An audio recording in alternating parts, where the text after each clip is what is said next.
All right, guys, how's it going? I saved the best for last. That's right. I am going to be talking to you in this video about Liverpool legend Iago Aspas. Iago Aspas. Even his name sounds amazing. Iago Aspas. I like him. Hashtag no Diddy, but I do. I think he's fucking great. Now listen, right? He weren't used properly at Liverpool, right? He left Liverpool and went on to become an absolutely fantastic, as Brendan Rodgers would say, player. He fucking did. He did. You look at his statistics in Spanish football, you'll be surprised, I'm telling you. In fact, Darwin Núñez was probably about to do the same thing, to be honest with you, when he leaves Liverpool. But there you go. But Darwin Núñez he's a useless sack of shit for Liverpool. But he's not. He wasn't. He was mint. And now don't you tell me anything about corners, right? If you start taking the piss out of Aspas and corners in the comments, I'm blocking you. I'm not joking. I'm trigger happy. I mean it. Right? Be careful. GTFO if you say anything bad about Aspas. Anyway, so I was in the cafe this morning and I saw this interview and I was like, oh my fucking days. Right? So here I am to tell you what Iago Aspas has been saying. Right? So, Iago Aspas speaks to Marca ahead of final push for Europe. In the week, Celta de Vigo could seal a return to European football after 9 years. Club legend Iago Aspas sat down with Marca. He's proud of the team, happy with his own season, respectful of his changing role, full of praise for coach Claudio Giraldez. I guess in Spanish that could be Giraldez. And not ready to hang up his boots just yet. Get in there. He's been on bench quite a bit recently though, but he had an injury earlier in the year. How's the team feeling after missing the first chance to qualify for Europe? We're doing well, full of confidence. We know it's in our hands. Sure, we wanted to win at home last weekend, but it was a tough match.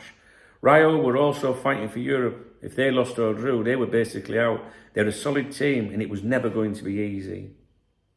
Still, a couple of weeks ago, anyone would have taken this situation. Question. Definitely. We'd have taken this 3 months ago. In January, when things weren't going great. That's because he weren't in team, I think. Even back in August, everyone would have signed up for this. Back in August, did you believe the team could do this well? You could already see in pre-season and at the end of last season that we had a strong foundation. We played well. It's a young squad, as Rafa Benitez would say, squad, for sure.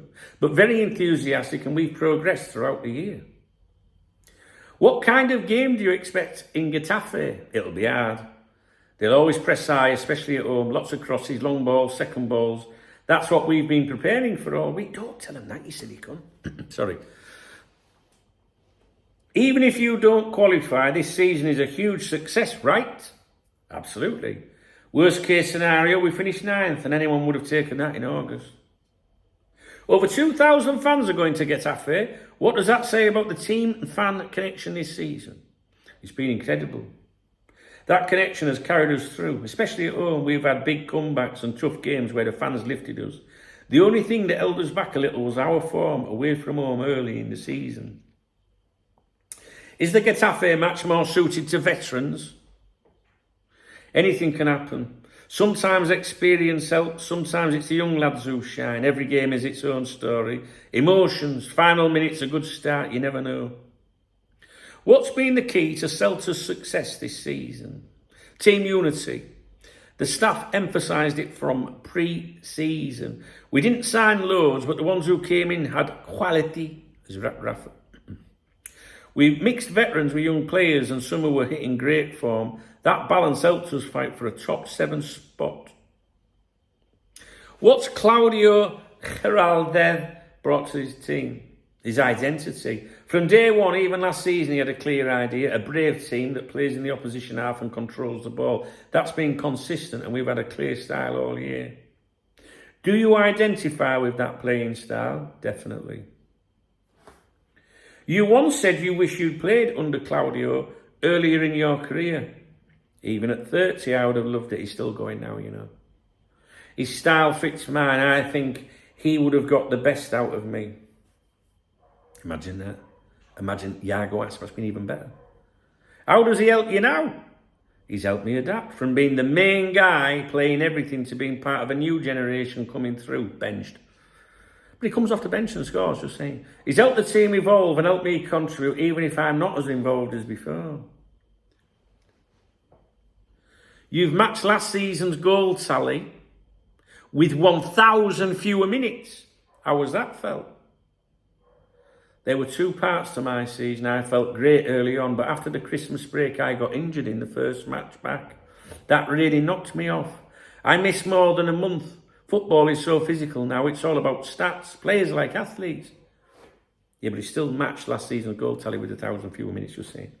Without the injury, would you have kept playing every game? Yes.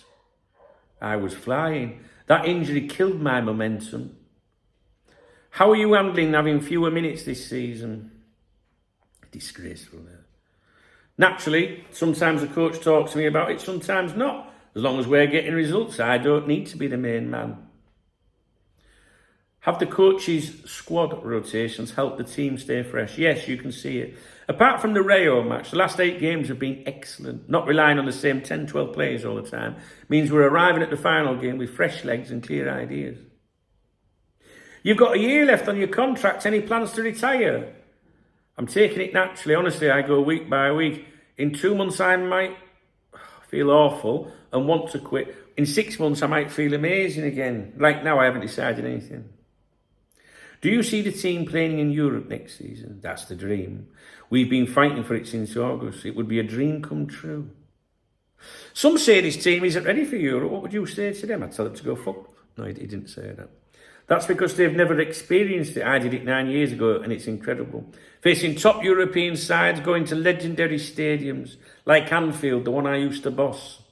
I didn't say that. And it brings money into the club. Sure, we might need to sign a few more players, but the coach gives everyone a chance. I think it would be great for the whole squad. Have any academy players surprised you? Plenty. Some have been with us since last season. Fer Lopez, Yul, Miguel Roman. They've all made a big impact with the B team and now with us. Is youth development the future?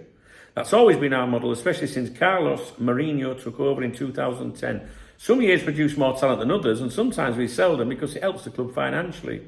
Madroa, which is the academy, is what keeps the first team going. Can this team cope with the demands of the Europa League? Of course. A few contracts are expiring and we've got low knees, but the coach is used to managing a large squad. Final rating for the season, personally and for the team?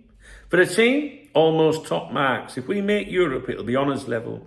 Personally, I'm really happy. I'm not 25 anymore, but I've had a great season. I hope to finish off in style this Saturday. Yeah, nice one. There we go.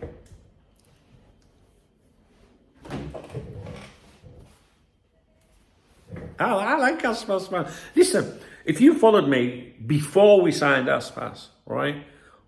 You'll know I used to bang on about, he's playing in Spain, Aspas, he's going to be fucking great, man. Guys, I'm fucking telling you, DKB, Dunk knows best. And then he signed for us and it didn't work out. But that wasn't his fault, right? It was how he was deployed, right? And if you followed his career, since he left Liverpool, he's been phenomenal. He's been one of the best strikers in Spain, right? It just didn't work for him at Liverpool, I get it. But what I mean is, that's why, because there was this player that no one had really heard of, and I was banging on about him. I had a friend that worked in Spanish football, worked for a professional football club in Spain, not in La Liga, but told me Aspas would be a good player for you, don't? And I remember talking about it. Then we signed him, so I was like, oh, fuck me, Min, nice one. But it didn't work out. But he's a very good player, and he's had a good career, and I will make it my mission at some point to go and see Iago Aspas for this channel. Yeah. Or maybe Golazo España, which is my other YouTube channel, by the way. I've got a couple of YouTube channels. Right? The links are in the video description, or they pop up on the screen at the end. There's Duncan Oldham, that's my personal channel, where I do the morning briefings. There's Golazo España, which I don't think I'm going to have time to update today. There's Meh United TV, which is taking the piss out of United. Is that it? Can't remember. Anyway, that's it. So if you appreciate this, I'm sure you're like, oh my God, Aspas, love this video. Don't keep them coming. If you did, thumbs up the vid. Drop me a comment. Be careful with them fucking comments. You better use emojis if you're laughing.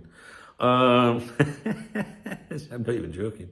If you're going to get me a coffee or a beer, then you can hit the super thanks button. I won't hold my fucking breath, like. All right, guys. I'll see you later, man. It's Iago Aspas, yeah.